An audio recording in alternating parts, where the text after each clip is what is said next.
अंतरिम सरकार ने भारत से मांग की है कि शेख हसीना को वापस प्रत्यर्पित किया जाए। इंटरनेशनल ट्रिब्यूनल कोर्ट के फैसले के आधार पर बांग्लादेश के विदेश मंत्रालय ने भारत से मांग की है।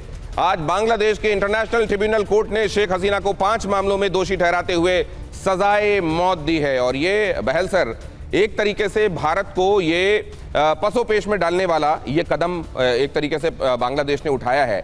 भारत अपने हितों को देखते हुए क्या कदम उठाना चाहिए, उसको क्या उठा रहा है? देखिए, बिल्कुल सही कह रहे हैं आप। सबसे पहले जो हमने तो ये ऑलरेडी डिस्कस कर लिया कि इसमें कोई भी इंटरनेशनल बॉडी जैसा लिंक है ही नहीं।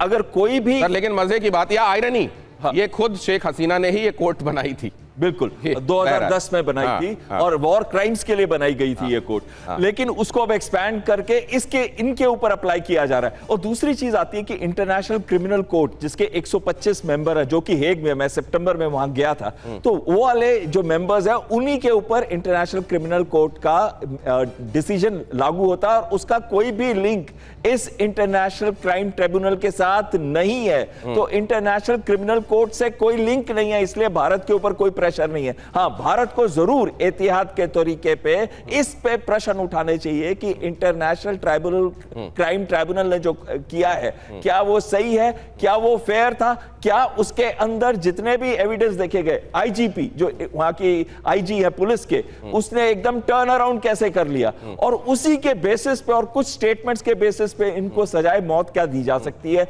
और इसके ऊपर भारत को एक आखिरी चीज मैं कहना चाहता हूं, आखिरी मत कहिए सर, क्योंकि अभी आपसे बात करनी, मैं आपके पास लौट रहा हूं। जरा देखिए, पहले जिससे मुक्ति चाहिए जा रही, मैं ये भी समझूंगा कि क्या ये मेमोरी का फटीग होता है, क्या अनुभवों का भूल जाना होता है? कुछ दिनों बाद आप भूल जाते हैं कि किस तरह के घाव आपको मिले थे और किसने आपको मरहम दिया था, फिर से उसी से घाव लेने की तैयारी है जिसने पहले घाव दिए थे। जरा देखिए, पहले जिससे चाह रहा था मुक्ति, अब उसी से कर ले दोस्ती। यूनुस सरकार ने पाकिस्तान के साथ संबंध सुधारे हैं। आप जानते हैं कि अब ग्रेजुअली धीरे धीरे उधर से इधर और इधर से उधर जाने वालों की तादाद बढ़ने लगी। दिसंबर 2024 में शहबाज से मिले थे यूनुस, और पाकिस्तान बांग्लादेश का व्यापार बढ़ाने पर क्या व्यापार बढ़ेगा? क्या उधर से वो लोग व्यापार के लिए दे देंगे? आपको मालूम है, सिर्फ कट्टरता बढ़ाने के लिए। राजनयिकों के लिए वीजा मुक्त यात्रा का प्रस्ताव भी इसमें दिया गया था और कराची चटगांव शिपिंग रूट इसके बाद शुरू किया गया था। 6 नए द्विपक्षीय समझौते भी किए गए थे। कुल मिलाकर हम आपको यह बता रहे हैं, 1971 का मुद्दा वार्ता से सुलझाने का इशारा भी इसमें पाया गया था कि अब धीरे धीरे बांग्लादेश वो बांग्लादेश नहीं रह जाएगा, अब अपने आप को बदलेगा और पाकिस्तान के से कुर्बत बढ़ा लेगा। अब जरा देखिए नेक्स्ट, इसमें दिखाइए एक दूसरा पर्सपेक्टिव भी। भारत पाकिस्तान, अब दोनों देश, क्यों कहता है भारत कि जब हमारा उदय होता है, भारत का जब उदय होता है तो दुनिया का मंगल होता है, उसका सुमंगल, उसका कल्याण होता है। और कैसे पाकिस्तान हमेशा दुनिया में कहां खुरपेंच, कहां शरारत, कहां लोगों को परेशान किया जाए, बेगुनाहों का खून बहा जाए, इसमें लगा रहता है। जरा देखिए पाकिस्तान की उपलब्धि, कोई वैज्ञानिक खोज एक आप तक बता दीजिए आज तक जो पाकिस्तान के नाम हो, जिसके कारण मानवता का भला हुआ। न जाने कितने शून्य से लेकर आज तक गिन लीजिए, न जाने कितनी दवाएं, न जाने कितने तरह के आविष्कार जो पूरी मानवता को पूरी दुनिया में फायदा दे रहे हैं। बहुत जल्दी जल्दी दिखाइए पाकिस्तान की उपलब्धि। कोई अंतरिक्ष मिशन नहीं, यहां इसरो, चंद्रयान, मंगलयान समेत न जाने कितना कुछ भारत ने किया है विज्ञान के क्षेत्र में। वैक्सीन के लिए पाकिस्तान वैक्सीन के लिए तरसा और भारत ने पूरी दुनिया को, जहां पर भी मानवता त्रास में थी, वैक्सीन मुहैया कराया। आईटी सेक्टर में विश्व नेतृत्व कर रहा है।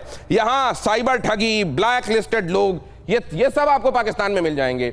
वही पाकिस्तान, और सबसे बड़ा लोकतंत्र, लगातार मजबूत होता हुआ लोकतंत्र। एक साथ आजाद हुए 2 मुल्क, लेकिन इधर का हाल देख लीजिए और इधर का हाल देख लीजिए। सैन्य तख्तापलट, राजनीतिक अस्थिरता, यही यहां की पहचान है। आतंकवाद का पोषक, लगातार आतंकवाद को पनपाना, स्टेट पॉलिसी, अपनी राजकीय उसको हथियार बना लेना। और यहां पर देखिए IITs, IIS, Indian institute of sciences जैसे संस्थान वैश्विक स्तर पर, ये दोनों मुल्कों में ये बात मुख्तलिफ है। लेकिन होता क्या है, जो नेक होता है उसको ही हमेशा झेलना पड़ता है, और भारत को भी इस मामले में। लेकिन अब भारत ने स्पष्ट कर दिया है कि thus far no further, अब इसके बाद जो होगा वो वापस दिए जाने का काम होगा। तो मैं कूटनीति में भी ये समझना चाहता हूं पिनाक सर, अगर ये चैलेंजेस, एक तरफ फितरत का ही मसला है, सांप है तो डसेगा ही, अगर ये वाली बात है, और बांग्लादेश को भी अब वो एक तरीके से अपनी कुंडली में वो लपेटकर भारत के खिलाफ इस्तेमाल अगर करना चाहता है, तो क्या हम टाइमली चीजों को प्रीएम्प्ट करते हुए कदम उठा रहे हैं?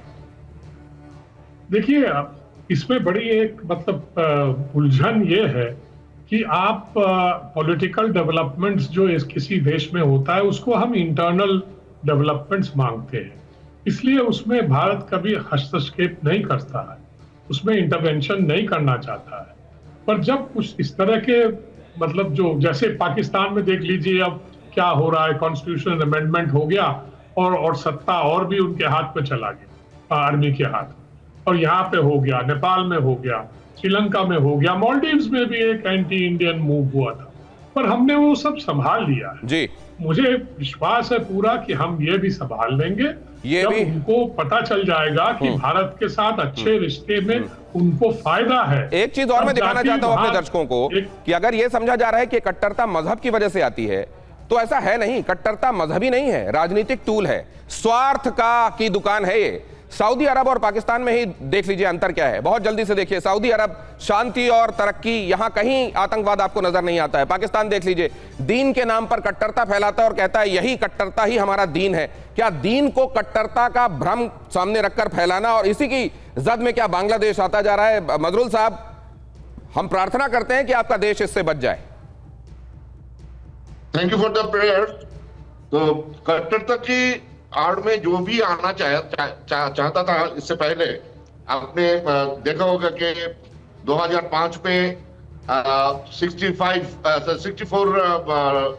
Division out of 65 was had faced serious bomb attack in Bangladesh. All the militants involved on that issue, Jamaat al-Mujahideen Bangladesh, सारे के सारे मिलिटेंट्स को ढूंढ के लॉ एनफोर्समेंट के ऑफिसर्स ने साझा के अंदर लेके आया। तो इसी तरह जो भी हो जाए, आपको ये मजरुल साहब, एक लाइन में ये बताइए, आप पाकिस्तान के साथ प्रॉक्सिमिटी बढ़ते हुए देख रहे हैं ना बांग्लादेश की? पाकिस्तान प्रॉक्सिमिटी बढ़ाने की कोशिश कर रहे हैं। इससे पहले उनको sir, I am so sorry sir, अभी वक्त समाप्त है, वरना आपको आगे भी मैं सुनता सर। मैं बड़े इंटरेस्ट के साथ आपको सुन रहा था। आपने कहा कि पाकिस्तान कोशिश कर रहा है, बांग्लादेश उसमें उस फेर में आएगा नहीं। मे द गुड सेंस प्रिवेल। हालांकि हमको इसके उलट ही फिलहाल स्थितियां दिख रही हैं। सर बहुत धन्यवाद आप सबका मेरे साथ आज चर्चा में जुड़ने के लिए।